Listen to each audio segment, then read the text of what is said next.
At dawn on June 15, 1944, Vice Admiral Takagi Joshima stood on the rocky ridge above Mount Tapocha on Saipan, lifting binoculars to his eyes. What he expected to see was familiar, perhaps a handful of transports, maybe a few escort carriers. What filled his lenses instead made him lower the glasses in silence. The ocean was no longer an ocean. It was metal.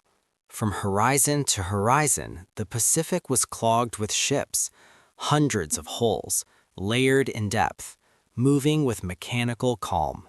Battleships with gun barrels thicker than tree trunks, flat-topped carriers launching aircraft in steady, endless streams, landing craft churning white foam like a boiling cauldron. Joshima reportedly muttered to an aide, "This is not an invasion. This is a moving continent." By the summer of 1944, Japanese officers had spent nearly 3 years fighting an enemy they believed they understood. The Americans, in Japanese doctrine, were materialistic, soft, dependent on machines.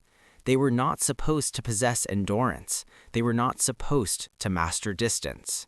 And yet, off Saipan, the U.S. Navy had assembled Operation Forager, more than 535 ships, including 15 fleet carriers, 7 fast battleships, 11 escort carriers, and over 127,000 troops from the 5th Amphibious Corps. No Japanese war plan had imagined this scale. The first shock was visual. The second was psychological. Captain Yoshitsugu Saito, commanding the Japanese 43rd Division on Saipan, watched as American aircraft darkened the sky days before the landings. On June 11th, carrier planes began systematic bombardment. Airfields first, then radio stations, then supply depots, then roads. The attacks did not pause at night. Flares turned darkness into false daylight. Pilots rotated in shifts. Bombs fell with clerical precision. Japanese defenders were used to naval bombardment, but never like this. On June 13th, U.S. battleships USS Tennessee, USS California, and USS Maryland moved in close, firing nearly 8,000 tons of shells into Saipan's coastal defenses. Officers who had survived Guadalcanal and Tarawa felt something new, not fear of death, but the unsettling realization that they were irrelevant. Their artillery positions vanished before they could fire a second round. Telephone lines melted. Bunkers cracked open like split fruit. A junior Japanese naval officer later wrote in his diary, "We believed the sea protected us. Now the sea itself attacks." This was not limited to Saipan. 1 year earlier, on November 20th, 1943, at Tarawa Atoll, Rear Admiral Keiji Shibasaki had confidently declared that it would take 1 million men and 100 years for the Americans to seize Bitio Island. When the U.S. 2nd Marine Division arrived, it brought 17 aircraft carriers, 12 battleships, and over 900 landing craft, more vessels than Japan had used to conquer all of Southeast Asia. Shibasaki was killed within 76 hours. What stunned Japanese officers most was not just the number of ships, but how they worked together. Amphibious doctrine had become an American science. At Kwajalein, January 31st, 1944, Japanese defenders watched waves of landing craft arrive not chaotically, but on schedule. Tanks emerged directly from the sea. Engineers followed immediately, laying steel matting while under fire. Field hospitals were operating before sunset. Offshore, floating repair docks patched damaged ships without retreating. To men trained in the Imperial Japanese Navy's tradition, where decisive battle meant one climactic fleet engagement, this was alien warfare. There was no single target to destroy, no center to strike. The fleet was not a spear, it was an ecosystem. Admiral Mainichi Koga, before his death in March 1944, warned that American industrial output had transformed naval warfare, but even his estimates fell short.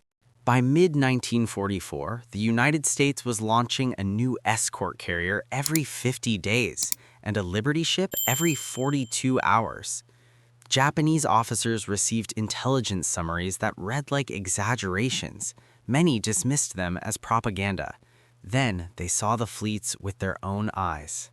At Leyte Gulf, October 23, 1944, Vice Admiral Takeo Kurita sailed his force into what he believed was a chance to disrupt American landings. As his ships approached, U.S. amphibious fleets filled Leyte Gulf like a city harbor. Hundreds of transports, supply ships, tank landing ships, hospital vessels, each flying flags, each moving with calm indifference. Kurita later wrote, "It was as if the enemy had no concern for loss. They replaced ships as easily as we replaced sailors." That realization gnawed at Japanese officers more than any bomb.